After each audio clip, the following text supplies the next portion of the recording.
All right, everyone. So I thought that we would do a hand review of season 9, episode 4 of Poker Night in America.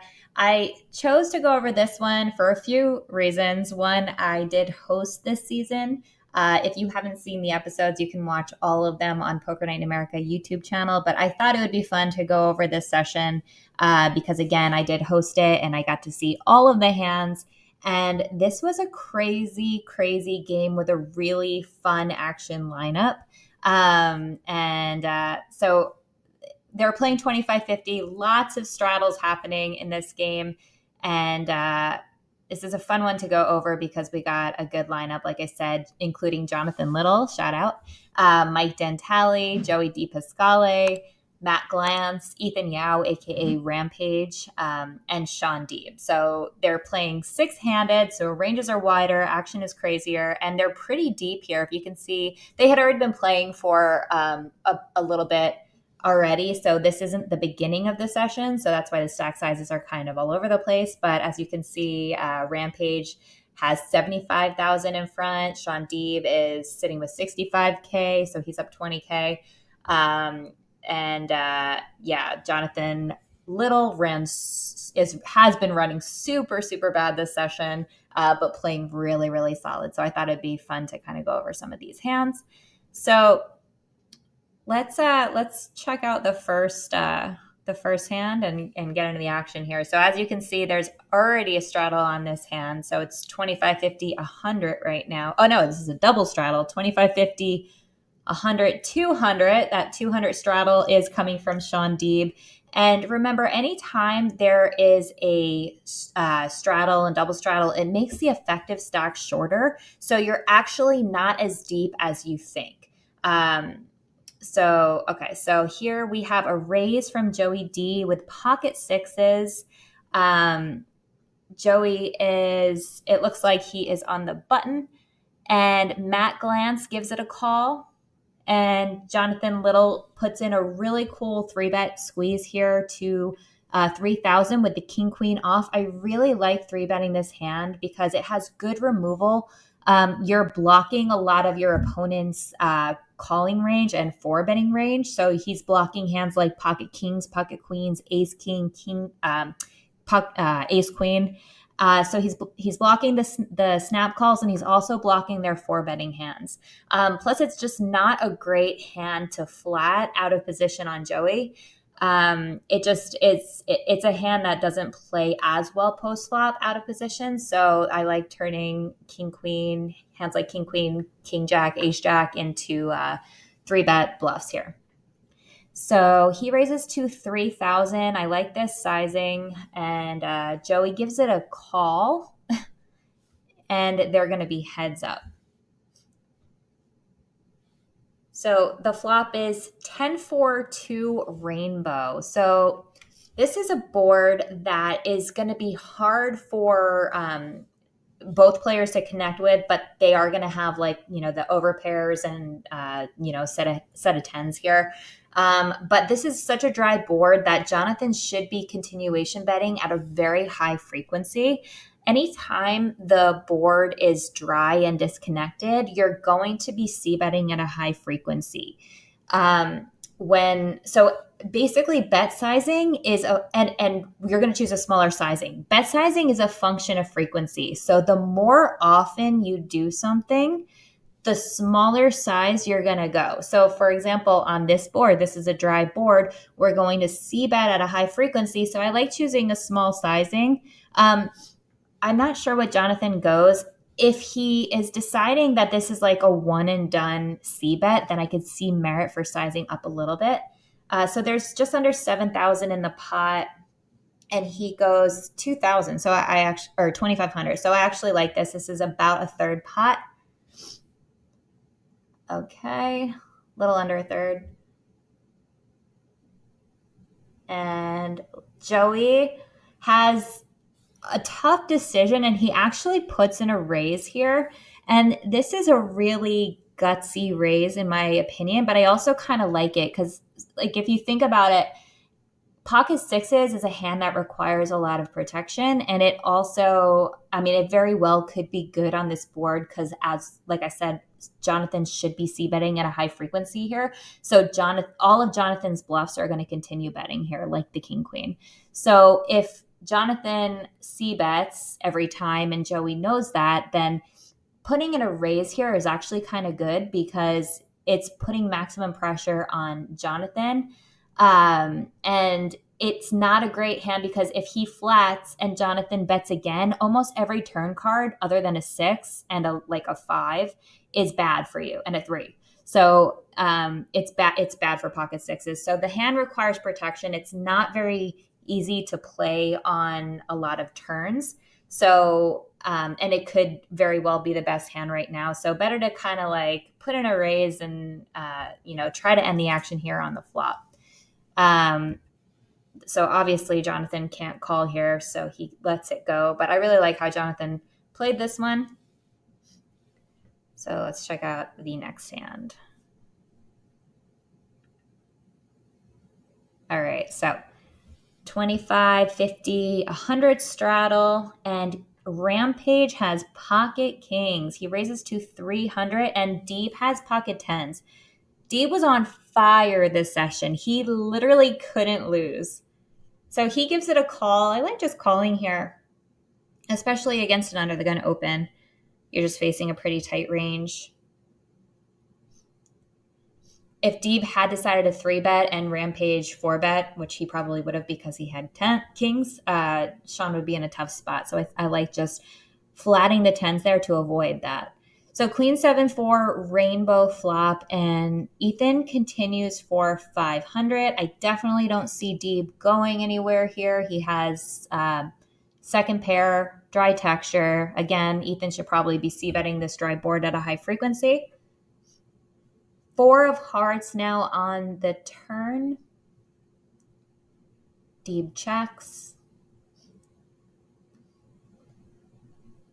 And Ethan is going to bet again. I like betting here, especially I love having overpairs on a queen high, jack high board. Like kings and aces is really good because Deeb could definitely have a lot of queen X. I mean, he does block king queen, but Deeb could have ace queen suited, queen jack suited, things like that. And like pocket jacks, pocket tens, pocket nines, it's going to have a hard time folding here. So especially once the board pairs. So Deeb makes another call, and 5 of clubs on the river.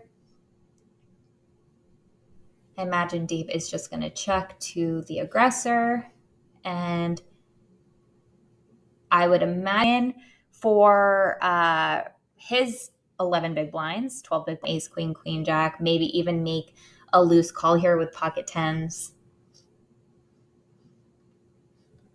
I don't really think Ethan has anything to worry about. Deeb shouldn't have hardly any 4s in his range. I mean, I guess Deeb could have ace 4 suited, 4 5 suited, but 4 5 might have check raised the turn. So Ethan is betting 6,500 here, and Deeb has a decision to make. Deeb probably going through all the combinations of hands that beats him. He does make the call, and I can understand Deeb's call here because Ethan is a very good player and applies a lot of pressure. And Ethan can definitely represent the strong queens as well, like top set of queens, ace queen, things like that. So I think that it's an understandable call on Deeb's end.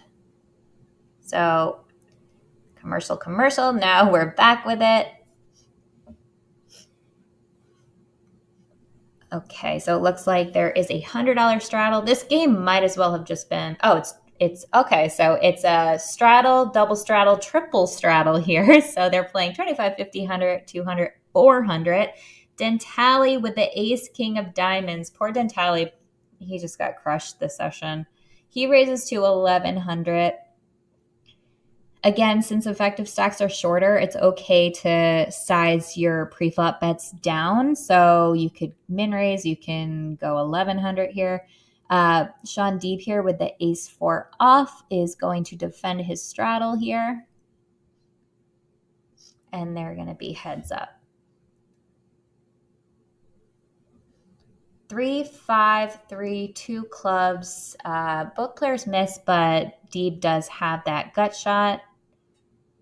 And the 4 clubs blocker. Dentale has the 2 overs, so he could hit his overcards. He's going to be c-betting here. If Deeb doesn't have a pair or a hand like this with a gut shot, it's hard for him to continue. So if he had like queen jack suited, he's just going to have to fold every time. Deeb now with the best hand, hitting the 4, check, check. Good check there by Dentale. Queen of spades on the river. Dentale checking back, thinking he has showdown value, which is very reasonable because I think hands, especially unblocking clubs, I think Deeb's going to have floats like king queen with the king of clubs or something, or just some random hands like ace highs. So I like Dentale's check back. It definitely wouldn't be a value bet if he bet the river, so because it's too hard to get called from worse. Like he's never getting called by ace jack there. Okay, triple straddle on again. Oh no, now there's an 800 straddle. So they're just kind of playing bingo here. Okay.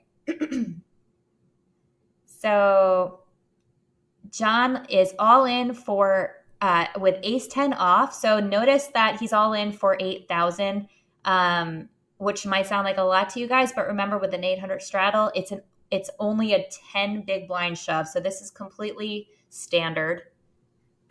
Shaun Deeb with the pocket 4s. Is he going to call for 10 big blinds? I don't see him folding because he's Shaun Deeb. And then Dentale's going to let the queen 4 spades go, I imagine. Dipascale with the 10-3s folding, obviously.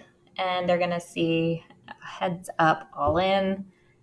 Runouts don't really matter. I could fast forward this, but I'm not going to spoil it for you guys. Or I'm not going to take that away from you guys. I'm going to let you see, even though the run out at this point doesn't matter. And that's kind of a lesson that I want you guys to understand too. Actually, I'm going to pause this for a sec so that I can, oh yeah, of course. Oh, good. So John hits his top pair. Good. I'm like rooting for JL here. Okay. Only because I like Shaun Deeb too, but he's won a lot. So good double there for Jonathan Little.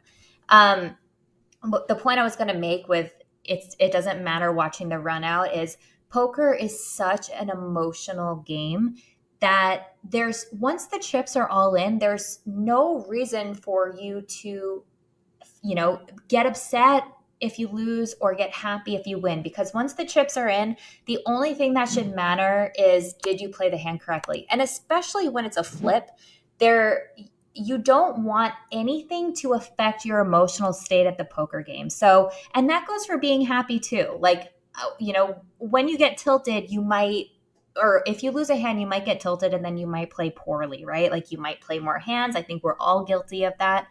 But then when you win and you get happy at the poker table, that's not really doing you any good either, because, it's still affecting your emotions. You might play more hands because you might have happy tilt. Happy tilt is definitely a thing. So once the chips are all in the middle, try to just focus on, did you play the hand correctly, instead of what's the run out going to be. When I used to play full-time online, I used a 24 table. So I would play 24 tables at once, and I would be all in on like 5 tables at one time, for example, and I wouldn't watch any of the runouts. I would literally just focus on the other tables and not even watch, because, and I also used to not check my, how I was doing, like how much I was up or down in the middle of a session. Like it's always good to at least have 100 big blinds and know like that you are, at least playing 100 bigs effective or 150 or 200 bigs effective when you do play. But there's no point of counting your stack after every hand. This is so important. And I see so many people make this mistake, is after every single hand, they're counting how much they're up or how much they're down. And that little thing, it's just a negative, mental thing that you don't need. So try really hard not to check your account balance in the middle of a session, or not to count your chips after every hand. Just try to wait till the end of the session, because poker is one long session and you don't play it hand by hand. That would literally drive you nuts. So that's just my little spiel on that. Anyway, okay. So 18K pot there for JL. Okay. Ace queen off, or ace queen off for Glantz. There's a 400 straddle on, and he is all in for his 11 big blinds, 12 big blinds. Yeah, so at this point with the straddles, it's like this is just like all in or fold. It's really important to make those adjustments when there are straddles on. If there's just one straddle, then you're just gonna divide your stack by 2, basically. All right, Joey is deciding to gamble, or is he? Does he let it go? He's thinking. He's going to gamble. You don't come to poker night in America not to gamble. All right.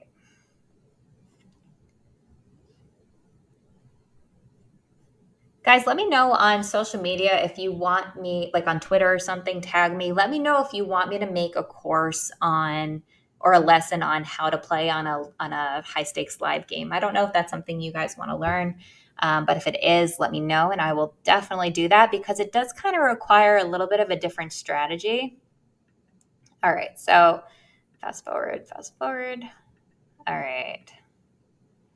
Okay. 400 straddle is on. Shaun Deeb is raising it up to 1200 here in the, looks like the big blind. Dipascale is defending his straddle with the ace 10 suited, and Glantz has ace 10 offsuit and is making the call as well. I have a weird feeling Deeb's going to win this one. Okay. Yep. So Matt Glantz with the nut flush draw. He has the ace of diamonds there, but Deeb does have middle pair, which is currently the best hand. So he c-bets. This is a hand, whenever you have middle pair, it's fine to go into check call mode. We would call this a class C, or if there wasn't a flush draw on the board, it would be considered a class C. It's still considered a class C middling hand. But with all the diamonds out there, I think that he should be betting here to get value from random diamonds. Like Glantz is definitely going to be calling with ace of diamonds here. You want to charge your opponents for their draws. So you want to, you don't want to just give them a free card and let a fourth diamond roll. If you think you have the best hand on the flop, or if it's, certainly possible you can have the best hand on the flop, then you should just be trying to take down monotone boards with a c-bet. Okay. So Glantz does make the call like we thought and hits his diamond. I imagine Deeb should be slowing down. This is definitely, I think, time to check here. Okay, never mind. He's going to go for another bet. I guess it could go either way. If once he checks, it's basically telling your opponent that he can never have a good flush, because I think he's going to be betting all of his ace high, king high diamonds. So I don't know. I could see it going either way. Now Shaun has picked up enough showdown value that I think that he should be checking. But it just really looks like Glantz has a diamond, because I don't think he can call any turn that's not a diamond. Of course, Glantz is going to go for value now. Now the question is sizing. So there's 97 in the pot. I was going to say I would hope to see him go a small sizing here, because it's with 4 diamonds out there and full houses out there, it's really hard to get value from worse diamonds. So a small bet is going to get that thinner value, those looser calls from maybe queen of diamonds or king of diamonds. So maybe I would have even gone a little bit smaller. Alrighty. Okay, so here, Ethan Yao. So Deeb is straddling to 400. Ethan Yao with the ace queen off is going to raise it up to 1400. And Shaun Deeb with the king 5 suited here. So he calls. I also think you could 3-bet this hand. But with the straddle on, I think I prefer a call, only because, again, effective stacks are shorter, so you don't have as much playability. And you definitely don't want to have to price yourself in if you flop a 5 post flop. So Ethan here with the ace of clubs, backdoor flush draw, and Deeb with the stone cold nothing would probably just fold. I would probably just check fold here. Okay, so 5 of spade or 5 of hearts on the turn. Okay, I see what happened. So Ethan checked the flop, Deeb bet the turn, and Ethan called. So Ethan went into check call mode. I understand. Okay, so Deeb, once Ethan checks the flop, I think Deeb is like, all right, I have no showdown value here. There's the only way that I'm ever going to win this pot is if I try and take it down with a bet on the flop here. So that's what he decides to do. So now Deeb has picked up a pair of 5s and he's betting again. He's betting 3,500. And I know a lot of you are probably wondering why Shaun is deciding to bet here now that he's picked up showdown value. And I think that his reasoning is probably he's turning his pair into a bluff. He wants to be able to, say that he has a 10 or a set or 2 pair or something. So I don't think that he's considering his 5 like the winning hand here. Plus, it could be a very thin value bet because he could be getting value from Ethan's draws. And when Shaun doesn't have any of the blockers to the draws, so he's not blocking like any 9s, any jacks, any spades, or anything like that. He's blocking king jack, I guess. But other than that, I think that it looks like Ethan could have a lot of draws. So maybe he's like, this is kind of like a semi bluff where he could have the best hand, trying to, get those draws to fold, and, also possibly trying to get like hands like an 8 or a weak king or a weak 10 to fold as well, or a hand like pocket 7s, 9s, all those hands that beat him. Okay. So Ethan makes the call again. Interesting.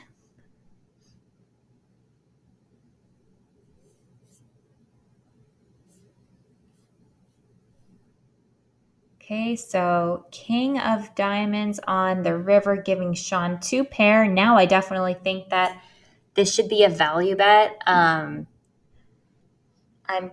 pretty certain Shaun believes he has the best hand. So now the question is sizing. I think he wants to go big. Yeah, I was going to say he should be going big here to polarize. So when Shaun goes so big, since all of the draws bricked, the club draws, the straight draws, since all of those hands bricked, Shaun betting so big might get looser calls from Ethan because, like I said, it could look like Shaun bricked all of the draws here.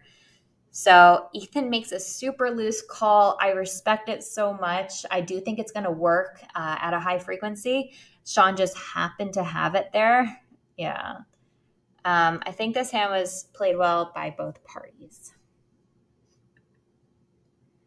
Okay, so $400 straddle is on. Dentale has pocket jacks here.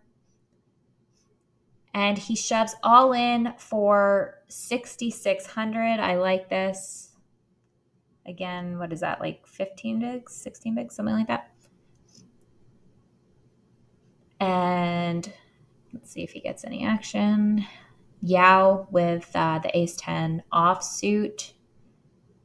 I would probably fold here, especially with Deeb on his left. I think it's just a little bit. All right, so he calls. I mean, okay, I kind of take it back.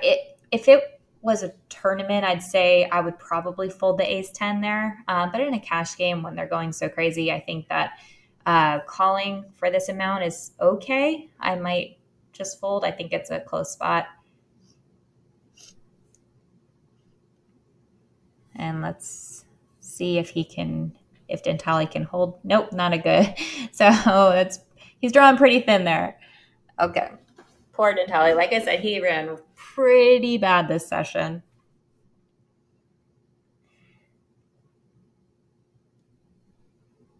All right. It looks like this is the end of the session here. Let's take a look at the chip counts to see who did what. All right. So Dentale lost 14,000. Joey D ran really well at he won 30K. Matt Glantz lost about 11K. JL ran super poorly. I guess I should do a part 2 of this so you guys can see the earlier hands. Maybe I will do that actually. Rampage lost just under 6K and Shaun Deeb won 22K. So that concludes the Poker Night in America session. Like I said, you guys can watch it on YouTube. And it also is on CBS Sports. So whenever you see Poker Night in America, just look for season 9. Anyway, thanks for watching, guys. And I'll see you for part 2 of this because this was fun to make. Okay, bye.